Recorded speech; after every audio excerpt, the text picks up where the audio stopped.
मेरे प्यारे बच्चे, आज का संदेश कुछ खास है। इसे ध्यान से सुनना मेरे बच्चे। मेरे बच्चे, तुम्हारे लिए षड्यंत्र रचा जा रहा है मेरे बच्चे। षड्यंत्र, और तुम समझ नहीं पा रहे हो मेरे बच्चे। जिसे तुम बहुत दिनों से अपना समझ रहे थे ना, वह अपना था ही नहीं। तुम्हारा वह तो षड्यंत्र रच रहे थे उसके परिवार वाले बच्चे।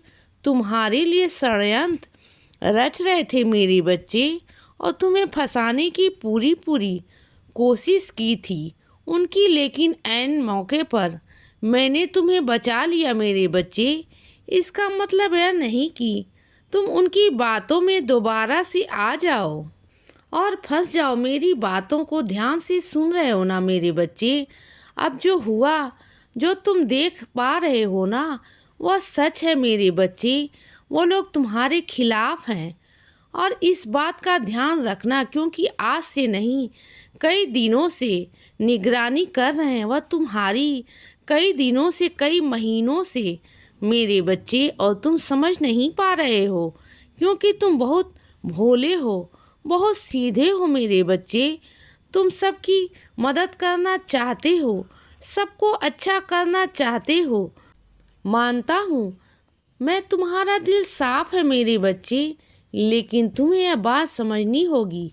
तुम्हारा दिल साफ है, सबका तो नहीं ना। हर कोई एक जैसा नहीं होता। मेरा बच्चा एक जैसा नहीं है। अगर तुम्हारा मन साफ है मेरे बच्चे, तुम सबकी मदद करना चाहते हो, सबके लिए कुछ अच्छा करना चाहते हो ना, तो हर कोई ऐसा नहीं होता। तो बात को समझा करो मेरे बच्चे। मदद करना अच्छी बात है, खूब मदद करो, सेवा करो, सब कुछ करो, लेकिन वो चीज़ मत करो जहाँ तुम फंसो। मैं ऐसी सेवा कतई नहीं चाहता मेरे बच्चे कि तुम जहाँ फंस जाओ। मैं बिल्कुल नहीं चाहता। और सुनो मेरे बच्चे, ऐसा है जो विशेष तौर पर यह चाहते हैं कि वह जब भी किसी मंदिर में, किसी यात्रा पर, कहीं भी किसी विशेष पूजा के लिए जा रहे हैं, तो वह स्थान करके उपवास रख करके अच्छे से वहाँ जाएं। लेकिन मेरे बच्चे, बात सुनो, अगर रास्ता लंबा है, बहुत यात्रा लंबी है, तुम्हारी दूरी का रास्ता है तय करना, तो फिर तुम भूखे कैसे रहोगे बताओ। मुझे तो ऐसा मत करो मेरे बच्चे। अगर कहीं दूर का रास्ता है ना, तो खा पी कर जाओ मेरे बच्चे। नाश्ता करके जाओ, खाना खा करके जाओ, जो तुम्हारा मन करे वह करके जाओ मेरे बच्चे। क्योंकि मैं नहीं चाहता कि तुम वहाँ पहुँचो और जल्दबाजी में फटाफट तुम पूजा पाठ करो। मुझे यह भी स्वीकार नहीं मेरे बच्चे। मैं चाहता हूँ कि मेरा बच्चा आए तो दिल खुश होकर आए, आनंद से आए, और आनंद से मेरी पूजा पाठ करे। मेरा दिल बहुत खुश होता है मेरे बच्चे। अपने को खुश देख करके ना, अगर मेरे बच्चे का ध्यान पूजा पाठ में ना रहकर खाने की तरफ रहेगा, तो फिर कैसी पूजा लगेगी बताओ ना बच्चे। मुझे जब तुम्हारा ही ध्यान भटके तो फिर कैसा लगेगा बताओ बच्चे। मुझे ऐसा मत करना। तो मैं तुम्हें पहले ही आगाह कर रहा हूँ कि अगर तुम्हारे मन में कुछ ऐसा चल रहा है ना, तो बिल्कुल मत करना मेरे बच्चे। अपनी बाबा के पास जब भी आओ, दिल खोल कर आओ बच्चे, अच्छे मन से आओ, खुश होकर आओ, और अपनी आत्मा को तृप्त करके आओ। क्योंकि ये आत्मा ना जब अंदर से तड़पती है, परेशान होती है ना मेरे बच्चे, तो तुम्हारा मन और तुम्हारा शरीर भी साथ नहीं देता। फिर वो अंदर से परेशान रहती है बच्चे। मैं चाहता हूँ कि तुम दिल खुश होकर मेरे पास आया करो मेरे बच्चे। तो चाहे विशेष पूजा कराओ, या किसी मंदिर में आओ, या फिर किसी लंबी यात्रा पे जाओ, अच्छे से खाना पीना खा करके, अच्छे से साफ सुथरे वस्त्र पहनकर अच्छे से जाओ मेरे बच्चे। मेरे पास तब जाकर तुम आनंद ले पाओगे सफ़र का, तुम्हें अच्छा महसूस होगा बच्चे। और सुनो बच्चे, तुमने मुझसे वादा किया था कि बाबा, मैं किसी भूखे को खाना खिलाऊंगा। कहा था ना बच्चे, भूल गए क्या? तुम बहुत जल्दी भूल जाते हो। हाँ, मुझसे चीज़ें करवा लेते हो, अपने मन की इच्छाएं पूरी करवा लेते हो बच्चे।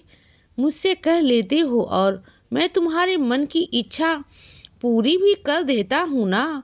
और कई मेरे बच्चे तो ऐसे हैं कि वह तुरंत कहते हैं तो तुरंत मैं ही उनका काम होता है।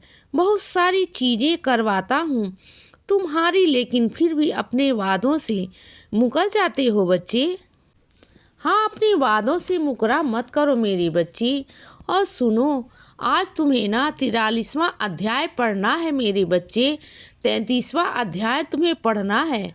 आज तुम साईं सच्चरित्र का यह अध्याय जरूर पढ़ लेना, क्योंकि इसमें तुम्हारा समाधान छुपा हुआ है, जो तुम मुझसे बहुत दिनों से जवाब मांग रहे हो ना बच्चे कि बाबा यह कैसे होगा, वह कैसे होगा। इतने सारे सवाल हैं तुम्हारे, तो सबका उत्तर तुम्हें इसमें मिल जाएगा मेरे बच्चे। इसमें समाधान भी है, लेकिन शर्त यही है कि जब पढ़ोगे तो मन से पढ़ना, शांत मन से पढ़ना, एकांत मन से पढ़ना मेरे बच्चे की जल्दबाजी में मत पढ़ना। कुछ समझ नहीं आएगा बच्चे। तुम्हारी जो मैं तुम्हें समझाना चाहता हूँ ना, समझ आया तुम्हें। और सुनो, जो व्यक्ति जो मेरा बच्चा मौसम के हिसाब से वस्त्र धारण करता है ना, वह कभी बीमार नहीं पड़ता। तो जैसा मौसम है उसी के हिसाब से वस्त्र पहनो ना। यह क्यों कहते हो कि मुझे ठंड नहीं लग रही, मुझे ऐसा नहीं हो रहा? अरे अरे, बहादुरता ये नहीं होती मेरे बच्चे। बहादुर वो होता है ना मेरे बच्चे, तरीके से वस्त्र पहन कर रहो ना। ठंड लग जाए ना, कुछ हो जाए, फिर डॉक्टरों के पास भागोगे, जो मैं बिल्कुल भी नहीं चाहता मेरे बच्चे। और ठीक है ना। और सुनो, अगर तुम किसी ऐसे रिश्ते में फंसे हुए हो ना, जहाँ तुम पर थोपा जाता है, जहाँ अपनी मर्जी तुम पर थोपी जाती है बच्चे, जहाँ तुम्हारी खुशियाँ खुशियाँ है ही नहीं मेरे बच्चे, जहाँ तुम्हारी अस्तित्व है ही नहीं, जहाँ तुम हो ही नहीं, तुम्हें नज़रअंदाज किया जा रहा है मेरे बच्चे। तुम्हारी पसंद की चीज़ों को भी नज़रअंदाज किया जा रहा है। तुमसे हाँ या ना पूछा भी नहीं जा रहा मेरे बच्चे, बस अपनी मर्जी तुम पर थोपी जा रही है ना। ऐसे रिश्ते में अगर तुम घुट रहे हो ना, तो वहाँ से निकल जाओ मेरे बच्चे। उस रिश्ते में रहने का कोई मतलब नहीं मेरे बच्चे। अगर तुम यह सोचते हो कि आज नहीं तो कल वह रिश्ता सुधर जाएगा, तो ऐसा नहीं है मेरे बच्चे। इंसान के अंदर का लालच, उसका स्वभाव कभी नहीं बदलता। इसीलिए बच्चे, सदा खुश रहो और हमेशा मुस्कुराते रहो। मेरा आशीर्वाद हमेशा तुम्हारे साथ है बच्चे। अब रात हो गई है मेरे बच्चे, अब सो जाओ। शुभ रात्रि।